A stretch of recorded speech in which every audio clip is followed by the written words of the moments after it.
I was reading an article about Socrates. You know who he is? Socrates. Bill and Ted, from Bill and Ted's Excellent Adventure. They talk about Socrates. Take him through time and everything. Some people know him as Socrates.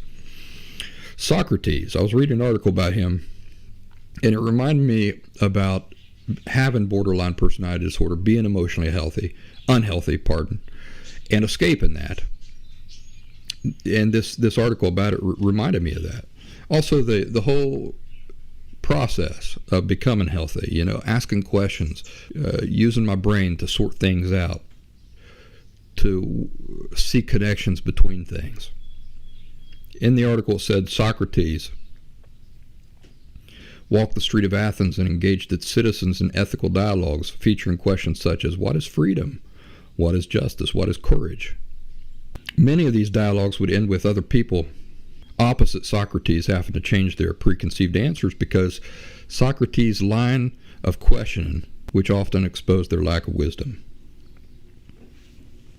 In the famous allegory of the cave from Plato's Republic, Socrates suggests that reality for us is like being chained in a cave and being made to watch a wall on which shadows are cast by a flame behind us. Can you imagine that? Being in a cave, and there's a fire somewhere behind you that is casting shadows on the cave wall opposite you, and you're watching these shadows. You're trying to figure out what the shadows are doing, what's going on from watching those shadows. The article says we all mistake the shadows for the truth of reality. Can you make some comparisons there with being emotionally unhealthy and living with these unhealthy attitudes? The way you perceive, for example, the nature of feelings, self, those sorts of things, it's almost like you're watching the shadows on that cave wall, and you're confusing the shadows as being a perfect representation of reality. But what we don't realize when we're in that position is that the actual truth doesn't begin there with the shadows. The real truth begins with the flame behind us. There's another truer world happening that we're not observing. Very profound, isn't it? I certainly, immediately as soon as I read that, I thought, boy, that's what it was like. It really was.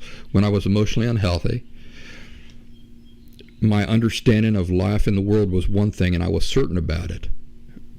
But when my eyes were open, when I gained insight, and I escaped that thinking, that prison, really, then it was just like that. It was just like I began to see, wait, these are just shadows on a wall. Over here's the flame, and over here's the truth. So it says the philosopher king is the one who frees himself from the cave, sees the flame as the source of the shadows, and the reality of the world beyond the confines of the prison. The question remains, how many of the previous prison inmates could accept the truth of the cave while still being shackled within? That's from Socrates and the Freedom of Discourse by Eric Bess, March 7, 2022, the Epoch Times.